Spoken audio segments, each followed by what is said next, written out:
Hello everyone, it's me again, Paul Jano Campo, your property specialist from MV Line Realty. Nandito tayo ngayon sa Mabalacat upang i-house sa inyo ang isa sa best-selling unit dito sa Mabalacat. Tara, samahan niyo ako.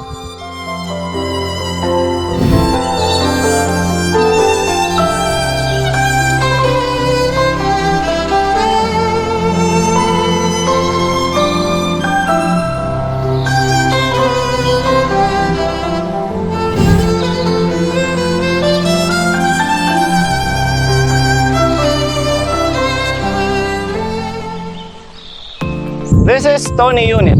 Tony Unit has 66 square meter lot area, 3 bedrooms, 3 CR, 1 garage. Tara, check natin yung Tony Unit. So this is our carport area.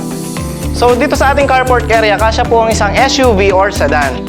Dito naman sa isang side, pwede po tayong mag-landscape dito, pero optional pa rin po kung anong gusto nating ipagawa. So check naman natin sa loob, tara. Nandito na tayo ngayon sa loob ng model unit. So this is our living area. So kagandahan dito, for small family, fit na fit ito. Then dito meron na tayong window for air ventilation. And then dito naka-design ng ating television. Proceed naman tayo sa ating dining area. So dito ang ating dining area. So dito sa ating dining area, nakapag-provide na tayo ng 4-seater. So sa ating kitchen area, included na ating cabinets dito sa baba, also sa taas. And dito sa ating lababo, granite na rin po siya. Included na rin po ang ating sink and faucet. Dito sa area na to, pwede po kayong maglagay ng console table or it depends on you kung ano po yung gusto nyo i-provide dito. Check naman natin yung sa labas po. Nandito na tayo ngayon sa ating service area. So dito sa ating service area, open space siya. Pwede kayong magpalagay ng mini rooms or dirty kitchen. Dito naman sa taas, upon turnover, pwede po natin siyang pabubong para hindi po tayo maulanan at maarawan. Dito sa isang side naman po, included na rin po ang ating sink para at least po, pwede yung i-move out yung ating kitchen. Proceed tayo sa first CR. Tara po. Nandito na tayo ulit sa loob ng model unit.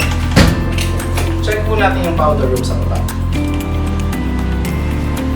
So this is our powder room. So included po ang toilet and bath, also sink and faucet. Check po natin yung second floor tara po.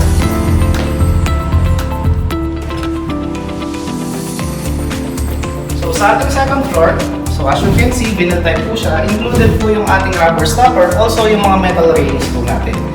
Check naman natin sa taas tara po. So for second floor, meron po tayong common toilet sa taas. So ito po yung ating common toilet. So included po yung lababo, also yung toilet and bath. So yung glass partition po natin, hindi po siya included upon turnover. Check po natin yung first bedroom.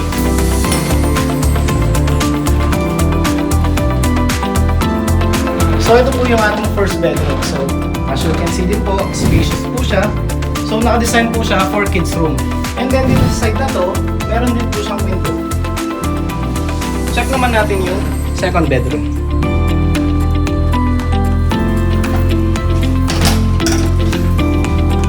So this is our second bedroom.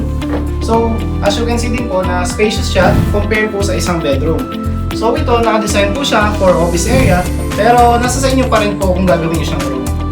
Check naman natin po yung master's bedroom.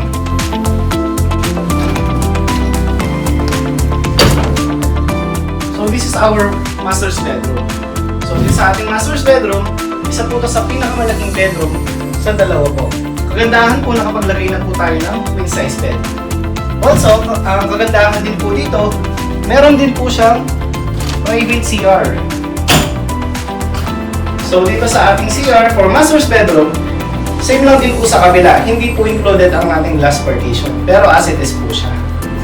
Labas tayo sa may balcony para po.